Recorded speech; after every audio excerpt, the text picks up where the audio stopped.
अस्सलाम वालेकुम दोस्तों, तुसी देख रहे हो बंजारे चैनल ते मैं ताहिर जग। दोस्तों असी अज इस टाइम एक फैसलाबाद का मुजाफाती एक छोटा जिहा कस्बा है। रश के लिहाज नाल अगर वेखिए तो जिन्ना इत्थे रश रहिंदा, जिन्ना इत्थे ट्रैफिक है, जिन्ना शोर है, तो तुसी कह सकते हो कि पाकिस्तान का जिहड़ा ना मसरूफ तरीन शहर वो ही, क्योंकि आले दुआले बहुत सारी इंडस्ट्रियां ने, फैक्ट्री एरिया, तो फैक्ट्री एरिए की वजह तो इतने काफ़ी अक्सर ट्रैफिक जी ना जाम रही। हालांकि चौक बहुत खूबसूरत तो बड़ा वड्डा चार सवेरे इस तरह का खूबसूरत चौक तैनूं किते भी नहीं मिलना। लेकिन मसला है कि इतने इतने शाम टाइम जो छुट्टी होंगी ना तो ट्रैफिक इन्नी ज़्यादा हो जाती है। आले दुआले कम से कम 30 तो 40 फैक्ट्रियां तो जिन्हों के 4 तो 5 लाख बंदा काम करता है। तो अच्छा है जी, दो चौक है, एक उधर है चौक, एक इधर चौक है, दो चौक है और इसमें 4 चफेरे से ट्रैफिक आ रही है, हर तरफ से आ रही है। ठीक है, टोटल 6 रोड लग रहे हैं, 6 रोड लग रहे हैं इसको हर तरफ से। और फैक्ट्रियों की शाम टाइम जब छुट्टी का टाइम होता है तो इधर गाड़ियों का इतना रश होता है, इतना रश होता है कि कहीं से मुड़ने कोई समझ नहीं आ रही कि बंदा कौन सा किस तरफ जा रहा है। ज़्यादा रश होंदा है शाम के टाइम कि अक्सर ना इत्थे हादसा बहुत ज़्यादा हो जाते। वो हादसा दे विच कई बेचारे अपनी जान तो हत्थ हो बैठे ने।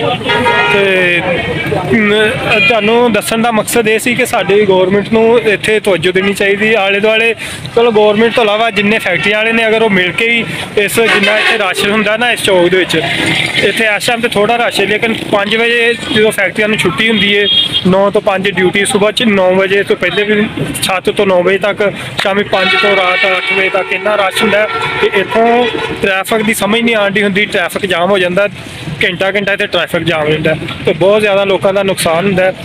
कोशिश ये करनी चाहिए कि इत्थे ट्रैफिक का कोई असूल बनाया जाए, कोई इत्थे सिग्नल वगैरह बनाया जाए ताकि ट्रैफिक का कोई तरीकाकार होवे। इतने कोई पता नहीं चलता कि ट्रैफिक किधरों कि साइड तो आ रही है। इतने बहुत सारे हादसा हो रहे। अगले दिन वाले इतने एक्सीडेंट होया, 3 बंदे जां बहक हो गए।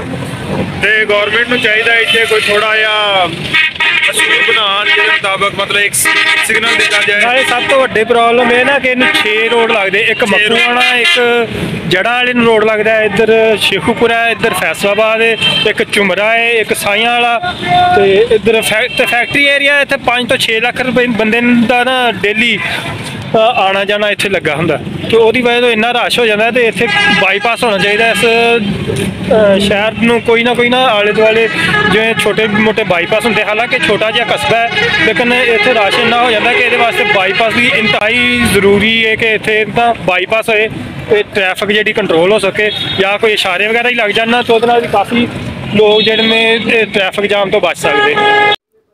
इस खोड़िया वाला दा झुमरा रोड ये आम जिहा दिन है, कोई स्पैशल दिन नहीं है कि लोग बहुत ज़्यादा रश होए जिवें ईद वगैरह या शबरात या इस तरह का कोई सीन नहीं है कि बहुत ज़्यादा रश है। इस वजह तो ये आम नॉर्मल रूटीन दे विच तुहानूं दिखा रहे हैं कि इन्ना रश हर टाइम रहिंदा।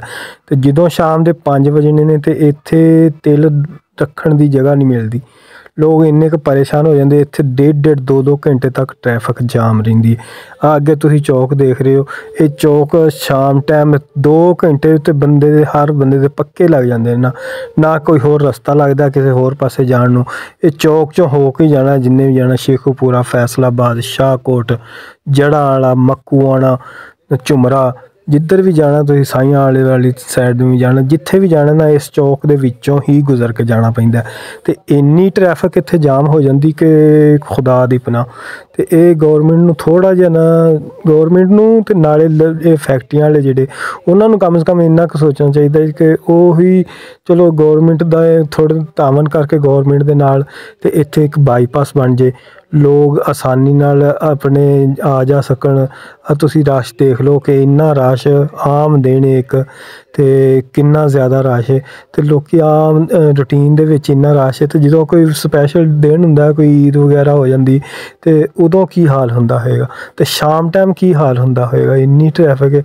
आ देख लो वड्डियां गड्डियां इन्हां ने भी इहदे विचों ही लंघ के ते अगे जाना है। कोई बाईपास नहीं है कि बाईपास तो बाहरों बाहर कोई निकल जान, नहीं कोई ऐसा सीन ही नहीं है। ये एक बड़ा ही पाकिस्तान का मसरूफ तरीन शहर है।